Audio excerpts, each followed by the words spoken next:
Hi friend, இன்னைக்கு நம்ம முருங்கைக்கீரை பொரியல் அதை வச்சு கொஜ்ஜி செய்யலாம். எப்படி செய்கிறதுன்னு சொல்லி நம்ம வீடியோக்குள்ளே பார்க்கலாம். ரொம்ப டேஸ்டியான கொஜ்ஜியும் முருங்கைக்கீரை பொரியலும் வீடியோக்குள்ளே பார்க்கலாம். பிடிச்சிருந்தா சப்ஸ்கிரைப் பண்ணுங்கள், லைக் பண்ணுங்கள், எங்கள் வீடியோலாம் ஷேர் பண்ணுங்கள், தெரிஞ்சவங்களுக்கு ஃப்ரெண்டுக்கெல்லாம் ஷேர் பண்ணுங்கள். வாங்க வீடியோக்குள்ளே பார்க்கலாம்.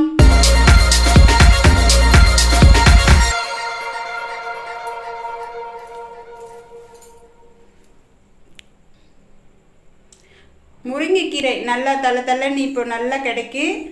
அதை எடுத்து உருவிக்கலாம். நம்மளுக்கு தேவைக்கிற அளவு உருவிக்கலாம். நான் கொஞ்சம் நிறையவே, நாங்கள் 5 பேருக்கு செய்கிறதுனால கொஞ்சம் நிறைய உருவிக்கிட்டேன். உங்களுக்கு எவ்வளோ தேவையோ அதுக்கு தகுந்த மாதிரி உருவி எடுத்துக்கோங்க. பழுப்பு அதில் பூச்சிலாம் இல்லாமல் நல்லா உதிரிட்டு உருவி எடுத்துக்கோங்க. இலையா பாருங்கள், இது போல் நல்லா உருவி எடுத்துக்கலாம்.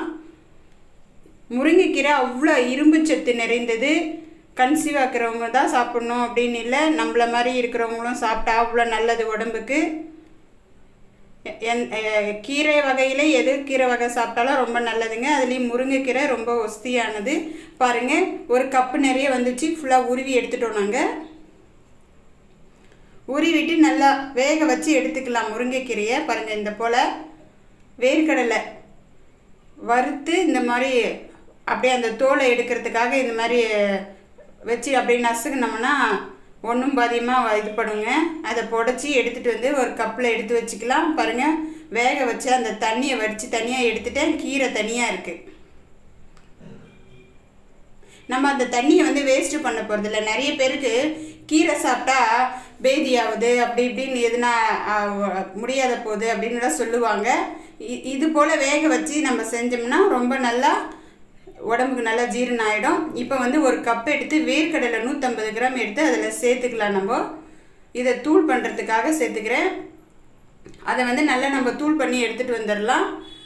ஒரு நல்ல பெரிய சைஸ் பூண்டும் வெங்காயமும் ஒன்று நறுக்கி வச்சுக்கலாங்க. இப்போ நம்ம வேர்க்கடலை தூள் அரைச்சிட்டு ஒரு தட்டில் சேர்த்துடலாம். தட்டில் சேர்த்துட்டு நம்ம பூண்டும் வெங்காயமும் நறுக்கி, ஒரு பெரிய வெங்காயம் ஒரு பெரிய பூண்டு தோலோடு சேர்த்துக்கோங்க. அதை இணுக்காக எடுத்து இப்போ அதை நம்ம ஒன்றும் பாதியமாக அரைச்சிட்டு வந்துடலாம். கொரப்பாக நைஸாக அரைக்கக்கூடாது, கொரன்னு இருக்கணும். மிக்சியில் பல்ஸில் போட்டு எடுத்துகிட்டு வந்துடுங்க. பாருங்கள், எடுத்துகிட்டு வந்துட்டு இந்த மாதிரி இருக்கும். இப்போ நம்ம அதை தட்டில் சேர்த்துக்கலாம்.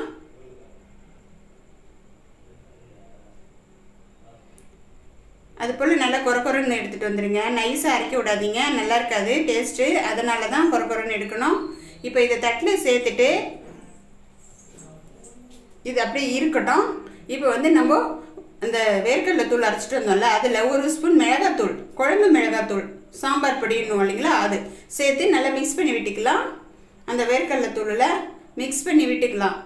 நம்ம மிக்ஸி ஜார்லேயே கூட அப்படியே 1 ஸ்பூன் போட்டு அரைச்சிட்டு வந்துடலாம். நம்ம அரைச்சிட்டு வந்து தூள்லேயும் மிக்ஸ் பண்ணிக்கலாம், நம்ம விருப்பம் தான். கீரை வடித்த தண்ணியில் பாருங்கள், பெரிய எலுமிச்சம்பழ சைஸ் புளி எடுத்துக்கலாம். பாருங்கள், அந்த தண்ணியில் இப்போ சேர்த்துடலாம். இது கொஜ்ஜிக்கு அது ஊறட்டும், நம்ம அப்படியே ஓரம் கட்டிடலாம். இப்போ தாளிக்கலாம்.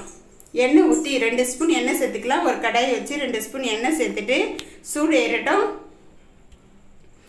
இப்போ நம்ம முருங்கைக்கீரை பொரியல் பண்ண போகிறோம். அதனால் அதுக்கு பாதி அளவு எடுத்துக்கலாம். அந்த வெங்காயமும் பூண்டும் கொரப்பாக அரைச்சிட்டு வந்தோம்ல, அது பாதி அளவு எடுத்துக்கலாங்க. எடுத்து இப்போது அந்த கடாயில் எண்ணெய் ஊற்றணும்ல, அதில் சேர்த்து மிக்ஸ் பண்ணிக்கலாம். நல்லா கொஞ்சம் நேரம் கிளறி விட்டுக்கலாம்.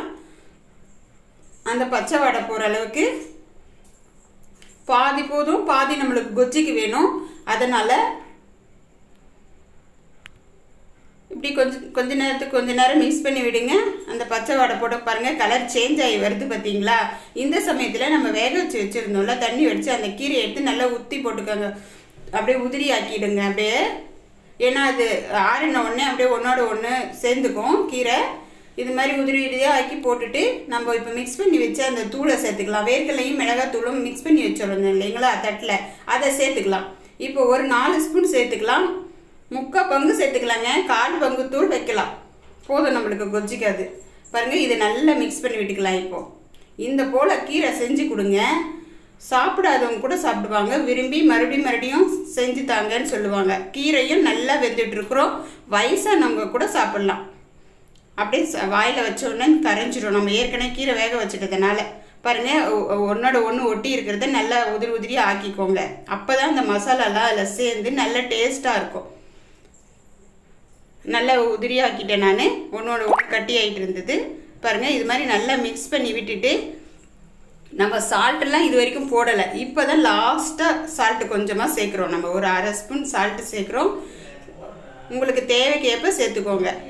கீரை வேகும் போது நான் உப்பு போடலை, மசாலா அரைக்கும் போது உப்பு போடலை. இப்போ தான் உப்பு சேர்த்து மிக்ஸ் பண்ணி விட்டுருக்கிறேன். அவ்வளோதான், ரெடி ஆயிடுச்சு முருங்கைக்கீரை வேர்க்கடலை போட்ட பொரியல். பாருங்கள், இப்போ நம்ம கப்பில் மாற்றிடலாம். இதை சாப்பிட்டு பாருங்கள், அவ்வளோ டேஸ்ட்டாக இருக்கும். கசப்பே இருக்காது முருங்கைக்கீரையில்.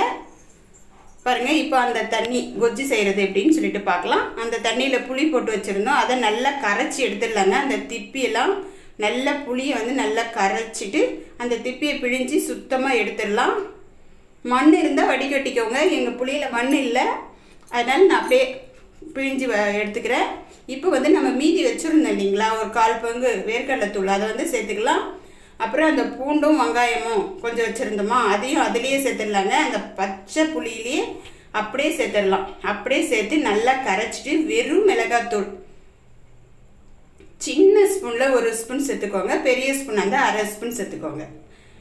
இது வந்து நல்லா காரசாரமாக கொஜ்ஜி வந்து அவ்வளோ டேஸ்ட்டாக இருக்கும். சுட சாதத்தில் போட்டு சாப்பிட்டிங்கன்னா அவ்வளோ நல்லா டேஸ்ட்டாக இருக்கும். நீங்கள் மறுபடியும் செஞ்சு சாப்பிடுவீங்க. வாய் கசப்பாக இருக்குது, ஒரு மாதிரி வளவலன்னு இருக்குது, அந்த மாதிரி சமயத்துலலாம் இந்த கொஜ்ஜி செஞ்சு சாப்பிட்லாம். இப்போ நம்ம அதை தாளிச்சிடலாம். இதுக்கு வந்து கொஞ்சம் எண்ணெய் வந்து தாராளமாக சேர்த்துக்கோங்க. ஒரு 3-4 ஸ்பூன் எண்ணெய் சேர்த்துக்கோங்களேன். நல்லா தாராளமாக சேர்த்துக்கணும். வடகம் போட்டு நம்ம தாளிக்க போகிறோம். வடகத்துக்கு கொஞ்சம் எண்ணெய் அதிகமாக தான் பிடிக்கும். எண்ணெய் சேர்த்துட்டு வடகத்தை வந்து இந்த மாதிரி உதிரி உதிரியாக ஆக்கிக்கலாம். தட்டில் உருண்டையாக இருக்கும் என்கிட்ட வடகம், அதனால நான் உதிரியாக்குறேன். உதிரியாக இருக்கிற வடகம் வந்து அப்படியே சேர்த்துக்கலாம். நம்ம உதிரியாக ஆக்கி தட்டில் வச்சுக்கலாங்க. எண்ணெய் சூடு ஏறட்டும், ரெடி பண்ணி வச்சுக்கலாம் நம்ம முன்னாடியே. அதனால தான் அந்த எண்ணெய் நல்லா சூடு ஏறினதும் பாருங்கள், இந்த வடகம் சேர்த்துக்கலாம். வடகம் சேர்த்துட்டு கறிவேப்பிலை ஒரு கொத்து எடுத்து வச்சுக்கோங்க ரெடியாக. இது அப்படியே பொரிஞ்சு வரட்டும். பச்சை கறிவேப்பிலை அதை எடுத்து கழுவிட்டு அது ஒரு கொத்து அதிலே சேர்த்துடலாங்க. நல்லா பொரிஞ்சு பாருங்கள், நல்ல கலர் சிவப்பு கலராக மாறுது வருது பார்த்தீங்களா, பொன்னிறமாக. இப்படி மாறினாக்க வடகம் ரெடி ஆயிடுச்சுன்னு அர்த்தம். உடனே நம்ம அந்த பச்சை புளி கரைச்சி வச்சோம் இல்லையா, அதுலேயும் இதை சேர்த்துட்டு நம்ம கை போட்டு உடனே கரைச்சிடணும். அந்த சூட்டோட சூடாக அந்த மேலே இருக்கிறதெல்லாம் ஓரம் கட்டிட்டு நல்லா கரைச்சி விட்டுறணும். பாருங்கள், இது போல் நல்லா கரைச்சி விட்டுட்டிங்கன்னா உப்பு காரம் பார்த்துக்கோங்க. உப்பு கம்மியாக இருந்தால் சேர்த்துக்கோங்க. மிளகாத்தூள் சேர்க்கும் போதே நான் உப்பு சேர்த்துட்டேன். உப்பு பார்த்துக்கோங்க. இப்போ கம்மியாக இருந்தால் சேர்த்துக்கலாம், கரெக்டாக இருந்தால் விட்டுடலாம். செம்ம டேஸ்ட்டாக இருக்கும். களிக்கும் அவ்வளோ நல்லா டேஸ்ட்டாக இருக்கும், சாப்பாட்டுக்கும் சாப்பிடலாம். இது போல் நீங்கள் ஒரு டைம் ரெடி பண்ணி பாருங்கள். எப்படி வந்ததுன்னு சொல்லுங்கள், கமெண்ட் பண்ணுங்கள், லைக் பண்ணுங்கள். வீடியோ கடைசி வரையும் பார்த்ததுக்கு தேங்க்யூ.